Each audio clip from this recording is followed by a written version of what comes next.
Hello viewers, एक बार फिर से आप सबका स्वागत है क्वेश्चन बॉक्स यूट्यूब चैनल पर, जहां हम आज आपके लिए लेकर के आए हैं एक नई story of a crab and a crane. ये कहानी डेफिनेटली आप लोगों ने अपने स्कूल डेज़ में या फिर बचपन में ज़रूर सुनी होगी। आज हम इस कहानी के माध्यम से इंग्लिश टू हिंदी ट्रांसलेशन सीखेंगे, साथ ही कुछ ऐसे वर्ड्स जो कि आपके वोकेबलरी में इम्प्रूवमेंट करने वाले हैं। So without wasting much of your time हम लोग अपना आज का सेशन स्टार्ट करते हैं और कहानी को शुरू करते हैं। कहानी शुरू होती है वंस अपॉन अ टाइम, एक समय की बात है। There lived a crane beside a pond. Pond होता है तालाब और बिसाइड होता है पास, निकट, या फिर आप इसको समझ लीजिए, इस इंग्लिश में और सिमिलर वर्ड्स हैं नियर या फिर by the side of. By the side of हो जाता है के बराबर में और नियर हो जाता है पास, तो वो सब भी इसके सिमिलर वर्ड्स हैं। साथ ही साथियों दो वर्ड्स होते हैं, एक होता है बिसाइड, एक होता है बिसाइड्स। काफ़ी जगह इन वर्ड्स में जो एस्पिरेंट्स हैं वो कंफ्यूज हो जाते हैं कि कैसे किसका यूज़ करना है, तो मैं एक छोटा सा आपको बता देता हूँ अंतर। बिसाइड तो हमने पढ़ लिया कि ये होता है निकट की सेंस में, बराबर, के बराबर में ये, और वहीं बिसाइड्स, और अगर इसमें एस और लग जाता है तो वो हो जाता है के अतिरिक्त, मेरे अतिरिक्त, मेरे बिसाइड्स मी, यानी कि मेरे अतिरिक्त। बिसाइड मी हो जाएगा मेरे बराबर में, ठीक है। तो वंस अपॉन अ टाइम, एक समय की बात है। There lived a crane, live होता है रहना, निवास करना, एक तालाब के बराबर में, एक तालाब के निकट एक क्रेन, और क्रेन होता है सारस, एक सारस रहा करता था। There were plenty of fish. Fish होती हैं मछली, और फिश का जो प्लूरल होता है वो भी फिश ही होता है। जैसे हमने पिछली हमारी जो वीडियो थी उसमें पढ़ा था कि जो शिप है उसका प्लूरल भी शीप ही होता है, तो इसी प्रकार से फिश का प्लूरल भी फिश ही होता है। हालांकि कुछ परिस्थितियों में, जैसे कि आप कहीं साइंटिफिकली कोई लेक्चर या फिर कोई पैराग्राफ पढ़ रहे होंगे जिसमें साइंटिफिकली फिशेस के बारे में बात की गई होगी, तो वहाँ हो सकता है आपको फिश और फिशेस मिल जाए, क्योंकि फिशेस का अर्थ बेसिकली साइंटिफिक लैंग्वेज में डिफरेंट जो ब्रीड्स हैं फिश की उसके बारे में बात होती है। वापस से आते हैं इधर। देयर वर प्लेंटी, प्लेंटी होता है प्रचुर या फिर पर्याप्त या फिर इनफ। तो there were plenty of fish in the pond, जो तालाब था उसमें प्रचुर मात्रा में मछलियाँ थी। एंड और द क्रेन, जो सारस है, ऑलवेज होता है हमेशा, हमेशा हैड एक तो हम पहले ही जान चुके हैं अपनी पहले की वीडियोस में कि हैड दो तरीके से यूज़ होता है, एक तो होने की, रखने की सेंस में, और दूसरा होता है पास्ट परफेक्ट में। तो यहाँ पास्ट परफेक्ट में नहीं है, यहाँ पर है होना या रखने की सेंस में या फिर खाने की सेंस में, समझ लीजिए। The crane always had a full meal. A full meal मतलब पेट भर भोजन। तो जो क्रेन था, सारस था, वो हमेशा उसको भरपेट भोजन मिला करता था। एज द ईयर्स पास्ड, जैसे ही साल हैं वो बीते, पास होता है बीतना या गुजरना, जैसे ही साल गुजरे। द क्रेन ग्रू, ग्रू है ग्रो की सेकंड फॉर्म, तो जिसका मतलब होता है बढ़ना, जैसे कि यहाँ पर है ग्रू ओल्ड। तो जैसे ही समय बीता तो जो सारस है वो बूढ़ा होने लगा। एंड फाउंड होता है पाना, फाउंड इट डिफ़िकल्ट, और उसको ये मुश्किल लगने लगा या उसने ये मुश्किल पाया क्या, कि to catch fish for food. Food होता है भोजन, कि भोजन के लिए मछली पकड़ना, कैच होता है पकड़ना। To catch fish for food, भोजन के लिए मछली पकड़ना उसको मुश्किल लगने लगा। क्यों? क्योंकि जैसे जैसे समय बीत रहा था वो बूढ़ा हो रहा था। समटाइम्स का मतलब होता है कभी कभार। ही वुड बी हंग्री भूखा मरना। फॉर डेज, कई दिनों के लिए, कई बार तो ऐसा होता था कि जो ही मतलब जो क्रेन है, जो सारस है, कई दिनों तक भूखा मरता था। ही देयरफॉर, उसने, इसलिए, देयरफॉर का मतलब होता है इसलिए। थॉट, थिंक, थॉट, थिंक मतलब सोचना, थॉट मतलब सोचा। थॉट ऑफ अ प्लान, चूंकि प्लान सिंगल है, अगर प्लूरल होता तो प्लान्स होता, लेकिन यहाँ पर प्लान है, प्लान के साथ में एक प्लान, ठीक है। तो उसने एक प्लान, एक विचार, एक तिकड़म के बारे में सोचा। अब तक हमने समझ लिया है कि एक समय की बात है, एक तालाब के किनारे एक सारस रहा करता था। उस तालाब में बहुत सारी प्रचुर मात्रा में मछलियाँ थी और जो हमारा सारस है वो हमेशा पेट भर भोजन उसको मिला करता था। इसी वजह से जैसे जैसे समय बीता, सारस ऑब्वियसली है बूढ़ा होता गया और उसको ये मुश्किल लगने लगा कि रोज़ रोज़ भैया कैसे मछलियाँ पकड़ी जाएं। उसको इसमें सब बहुत कुछ मुश्किल लगने लगा। कई बार तो ऐसा हुआ कि उसको कभी कभार कई दिनों तक भूखा रहना पड़ा। उसने इसीलिए इन सब से बचने के लिए कि भाई मुझको भोजन पर्याप्त मात्रा में मिलता रहे, उसने एक तिकड़म के बारे में सोचा। प्लान होता है विचार या फिर कोई तिकड़म या फिर कोई युक्ति योजना। अब बढ़ते हैं हम लोग आगे। He stood by the pond. Stood होता है स्टैंड की सेकंड फॉर्म। स्टैंड मतलब खड़े रहना, तो स्टूड हो जाएगा यहाँ पर खड़ा हुआ। ही वह खड़ा हुआ, बाय द पॉन्ड मतलब जो तालाब है उसके बराबर में या फिर उसके निकट खड़ा हुआ। विद के साथ, साथ होता है, विद होता है साथ, के साथ। आ सैड, सैड होता है दुखी, एक दुखी लुक, लुक मतलब जो जैसा दिखावट, एक दुखी दिखावट के साथ में। कहाँ? ऑन हिज फेस, यानी कि फेस होता है चेहरा और ऑन होता है पर, उसके चेहरे पर एक दुखी दिखावट के साथ वो पौंड के बराबर में खड़ा हुआ। जैसे कि यहाँ खड़ा है भाई, इसका चेहरा देखिए आप, बिल्कुल एकदम जैसे बहुत ज़्यादा ये दुखी हो, इस तरह से ये दिखावा कर रहा है और ऐसे ही ये पौंड के पास में खड़ा हुआ। He did not attempt to catch any fish. तो उसने नहीं किया, डिड नॉट आता है आपका पास्ट इंडेफिनिट में। और ध्यान दीजिएगा कि डिड के साथ में आप लोग हमेशा वर्ब की फर्स्ट फॉर्म का यूज़ करते हैं, जो कि यहाँ पर हुआ है। अटेम्प्ट का होता है मतलब प्रयास करना और ये है फर्स्ट फॉर्म। इसकी सेकंड फॉर्म हो जाएगी ईडी और थर्ड फॉर्म भी अटेम्प्टेड। ईडी लगा देंगे आप तो सेकंड और थर्ड फॉर्म इसकी हमको मिल जाएगी। देखिएगा अगर आप लोगों को कन्फ्यूज़न है ना वर्ब के बारे में, तो मैंने अपने चैनल पर एक और वीडियो इस बारे में बना रखी है। उसमें डिफरेंट टाइप की वर्ब को मैंने डिस्कस किया है, उनकी फर्स्ट फॉर्म क्या है, मीनिंग क्या है, सेकंड फॉर्म क्या है। आप चाहें तो वहाँ से उसको रेफ़र कर सकते हैं और अगर आपको पहले से ही पता है तो आप अपनी इसको और ब्रशअप कर सकते हैं। फिलहाल के लिए हम वापस से आते हैं इधर। ही डिड नॉट अटेम्प्ट, उसने प्रयास नहीं किया। क्या प्रयास नहीं किया? टू कैच, पकड़ने का। कोई भी, एनी होता है कोई, और फिश मतलब मछली, कोई मछली पकड़ने का उसने प्रयास नहीं किया। आकर के खड़ा हो गया और कोई मछली पकड़ने का प्रयास नहीं किया। द फिश जो मछलियां हैं, फ्रॉग्स जो मेंढक हैं और क्रैब्स जो केंकड़े हैं। इन द पॉन्ड, कहाँ? पॉन्ड में। नोटिस, उन सब ने ये नोटिस किया, देखा। एंड आस्क्ड हिम, और उससे पूछा। व्हाट द मैटर वाज, कि आखिर मामला है क्या। मैटर होता है मामला, तो वो आखिरकार मामला था क्या, ये सब पूछा उन्होंने उससे। ठीक है। आई हैव हर्ड, मैंने सुना है। हर्ड होता है सुनना और HEAR ये है इसकी फर्स्ट फॉर्म, उसका मतलब भी वही है सुनना। तो मैंने सुना है दैट सम, की कुछ, सम होता है कुछ, ह्यूमन होते हैं मानव, तो कुछ मानव विल सून, सून होता है शीघ्र, कुछ मानव जल्दी ही, फिल होता है भरना, भर देंगे, दिस पॉन्ड, इस तालाब को।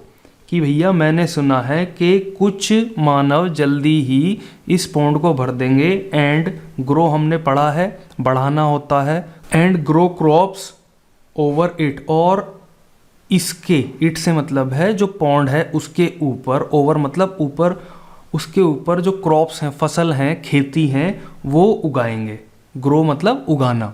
There will not be any fish left alive, alive होता है जीवित और लेफ्ट होता है छोड़ना, लीव की second form, leave, left, left, leave मतलब छोड़ना। और कोई भी फिश, यहाँ पर और किसी भी फिश को जिंदा नहीं छोड़ेंगे। एनी फिश मतलब कोई भी फिश को जिंदा नहीं छोड़ेंगे।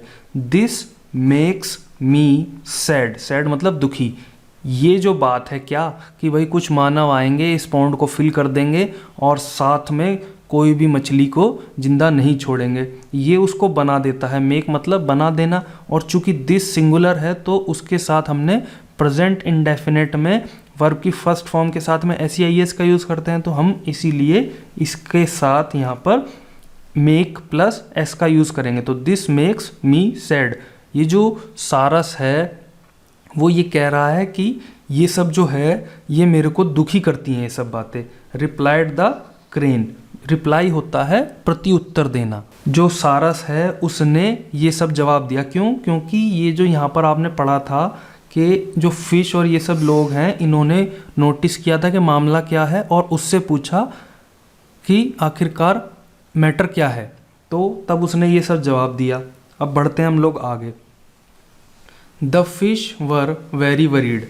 जो मछलियाँ हैं वो थी वेरी वरीड।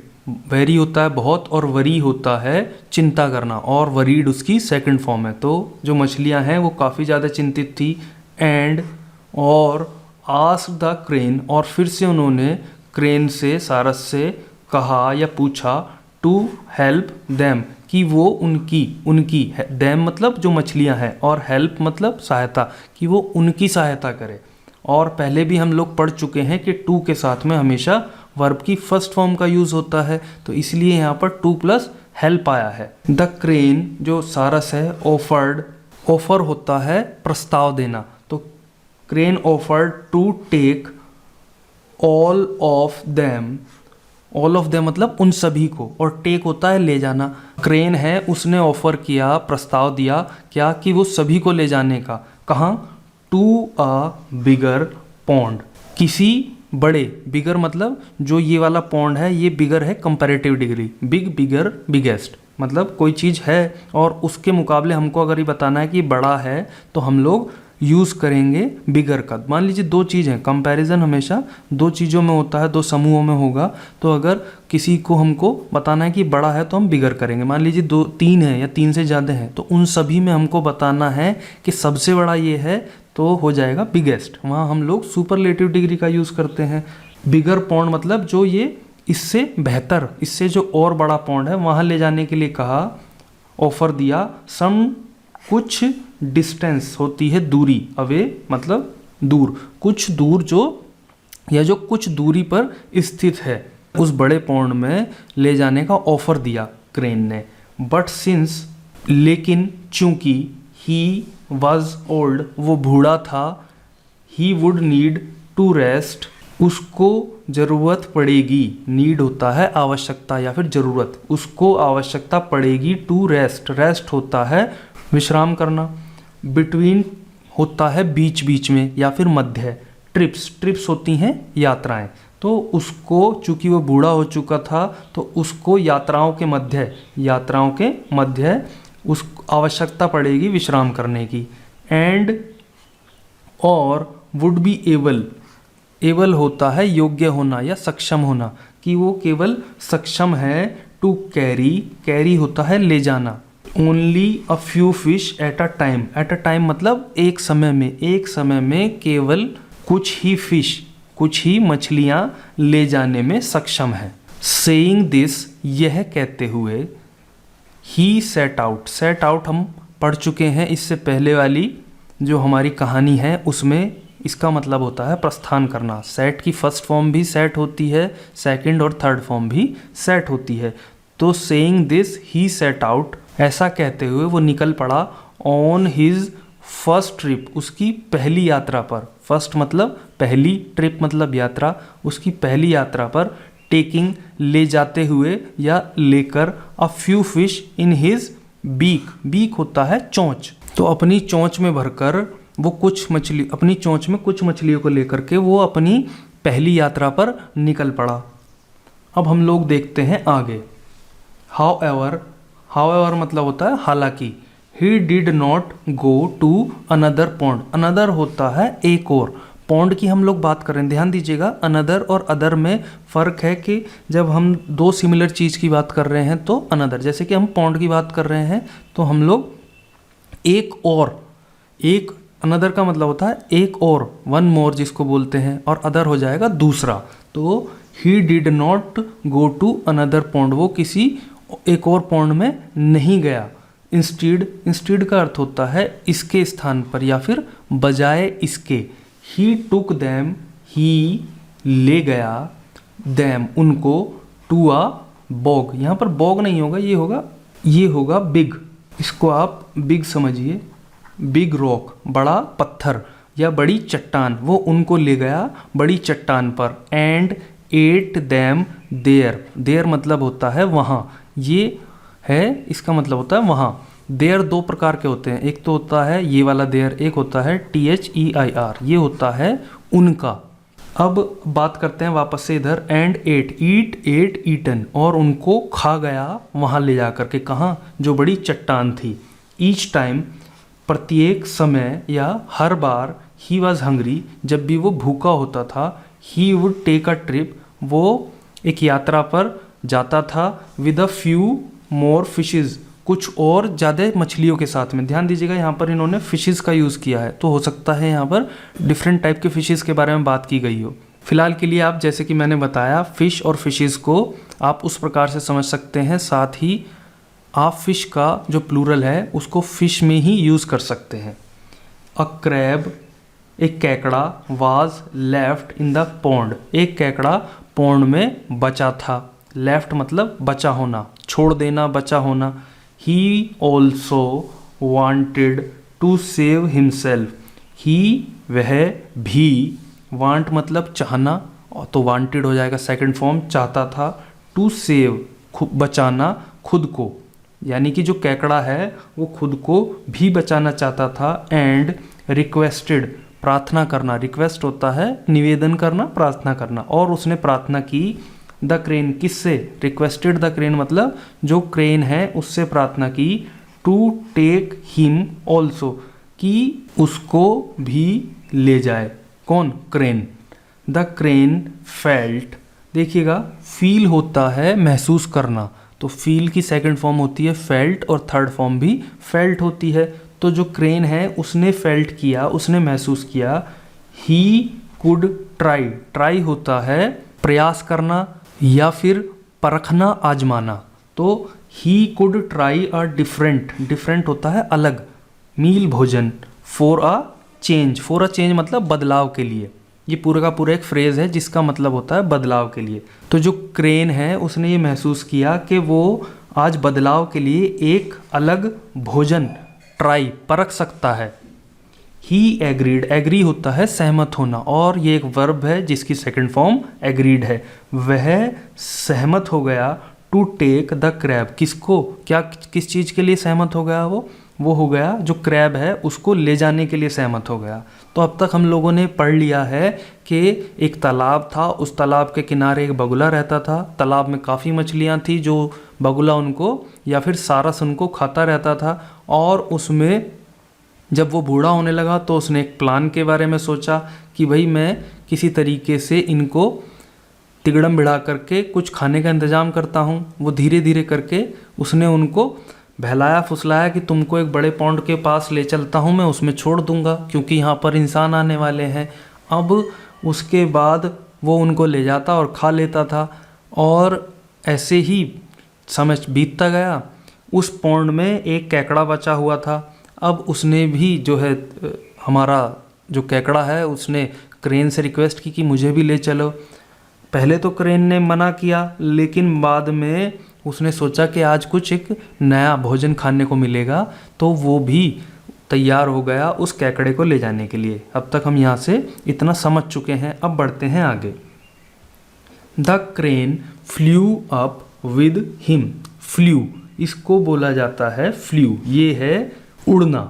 ये है फ्लाई की second form, fly, flew, flown. Fly होता है उड़ना और फ्ल्यू होता है उड़ा। वो ऊपर उड़ा। विद हिम, विद हिम मतलब जो हमारा क्रैब है, विद क्रैब, क्रैब के साथ में ऊपर उड़ा। आफ्टर अ वाइल, कुछ समय के बाद, बाद कुछ समय। The crab looked down, look होता है देखना, डाउन नीचे, जो केकड़ा है उसने नीचे देखा। टू सी, देखने के लिए, क्या देखने के लिए? टू सी द पॉन्ड, तालाब देखने के लिए नीचे देखा। वेयर, जहाँ। ही वॉज गोइंग टू, जहाँ वो जा रहा था। भाई जो हमारा सारस है, क्रेन है, वो तो यही कह के लाया था ना कि मैं तुमको एक नए पॉन्ड पे, एक बड़े पॉन्ड पे छोड़ के आता हूँ। तो उसने यही सब देखने के लिए नीचे देखा। बट लेकिन वो जो कुछ भी, ऑल ही कुड सी, जो कुछ भी वो देख सका, वाज ड्राई। ड्राई मतलब होता है शुष्क, सूखी हुई। लैंड होता है भूमि, धरती। तो जो कुछ भी वो देख सका केवल नीचे सूखी जमीन पड़ी हुई थी। उसने फिर आगे कहा, जब ये इन्वर्टेड, इनको बोलते हैं इन्वर्टेड कोमा, ये इस तरीके से और इस तरीके से ये क्लोज होता है। तो इसके बीच में जब इनकी शुरुआत होती है तो इसका मतलब है किसी का वक्तव्य आने वाला है। तो अब ये यहाँ स्टार्ट हुआ है इन्वर्टेड कोमा। अब यहाँ ध्यान दीजिएगा, यहाँ ये किसी का स्टेटमेंट आ रहा है, कोई कथन किसी के द्वारा जो कहा गया है वो आ रहा है। क्या है? अंकल, चाचा जी, where is the big pond you are taking me to. कहाँ है जो बड़ा तालाब है? यू आर, जहाँ तुम मुझको यू लेकर के जा रहे हो। वो बड़ा तालाब कहाँ है जहाँ तुम मुझको लेकर के जा रहे हो? ही आस्क्ड, उसने पूछा। उसने मतलब क्रैब ने किससे पूछा? जो क्रेन है उससे पूछा कि भैया वो बड़ा तालाब कहाँ है जहाँ के लिए तुम मुझे कह कर के लाए थे और जहाँ तुम मुझे लेकर के जा रहे हो। द क्रेन, जो हमारा सारस है, वो लाफ्ड। लाफ्ड मतलब हंसा। लाफ होता है हंसना, और लाफ्ड उसकी सेकंड फॉर्म है, और थर्ड फॉर्म भी लाफ्ड होती है, तो हंसा। एंड पॉइंटेड, और संकेत किया। पॉइंट होता है संकेत करना। And pointed to a rock, और बिलो होता है नीचे की तरफ, तो नीचे की तरफ एक चट्टान की ओर इशारा किया। There were heaps of fish bones on the rock. Heaps होता है ढेर, तो वहाँ पर ढेर, ढेर मतलब ढेर में भी ढेर का प्लूरल। तो जो मछलियों की हड्डियाँ थी उनके ढेर लगे हुए थे ऑन द रॉक, चट्टान पर, जब उसने नीचे की तरफ इशारा किया तो, जैसे कि ये ढेर लगे हुए हैं इस चट्टान पर। नेक्स्ट है द क्रैब रियलाइज्ड। रियलाइज्ड होता है वर्ब रियलाइज, जिसका मतलब होता है समझना। तो जो क्रैब है, केकड़ा है, वो समझ गया दैट कि ही वॉज गोइंग, वह जा रहा था, to be the crane's next meal. वो क्या होने जा रहा था? जो सारस है उसका अगला भोजन। नेक्स्ट मतलब अगला, मील मतलब भोजन। क्रेन का अगला भोजन बनने जा रहा था। ही थॉट क्विकली। क्विकली बहुत तेज़ी से, एक एडवर्ब है, और उसने बहुत तेज़ी से सोचा। थिंक होता है सोचना, और थॉट मतलब सोचा। ऑफ अ वे, एक तरीका सोचा। थिंक ऑफ अ वे होता है कोई तरीका सोचना। क्या तरीका सोचा? किस लिए सोचा? टू सेव हिमसेल्फ, उसने खुद को बचाने का एक तरीका बहुत जल्दी से सोचा। द क्रैब डिग, डिग होता है खोदना या फिर गाड़ देना। हिज शार्प क्लॉज, क्लॉज होते हैं, आपने देखे होंगे क्रैब के क्लॉज। देखिएगा, वापस से मैं ले चलता हूँ आपको समझाने के लिए। ये जो इसके पंजे हैं, अब आप समझ गए क्लॉज का मतलब होता है पंजा। तो उसने जो उसके शार्प, शार्प मतलब बहुत जो तेज हों, धारदार हों, वो धारदार पंजों को इनटू द क्रेन्स नेक, कि भाई जो केकड़ा है उसने गाड़ दिए उसके जो धारदार पंजे थे, किसके अंदर? द क्रेन्स नेक, जो सारस की गर्दन, नेक होता है गर्दन, उसमें गाड़ दिए। And did not let go, let go मतलब जाने देना या छोड़ देना, और नहीं जाने दिया या नहीं छोड़ा, टिल जब तक कि the crane fell down, fail होता है गिरना, फेल डाउन डेड, नीचे गिरकर मर नहीं गया, उसने तब तक छोड़ा ही नहीं उसको। ही, उसने, ही मतलब द क्रैब, देन तब जाकर के, कट ऑफ मतलब अलग कर देना, काट देना।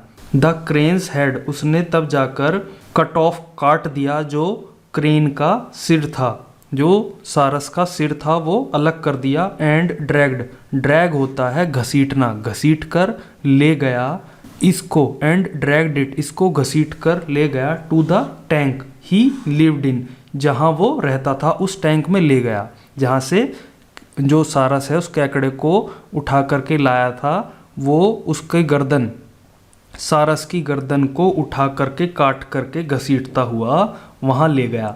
देयर, वहाँ जा कर के, ही टोल्ड, उसने बताया, एवरीवन, एवरीवन होता है प्रत्येक, एवरीवन एवरीबडी सिमिलर मीनिंग है दोनों के, जिसका मतलब होता है हर एक या फिर प्रत्येक।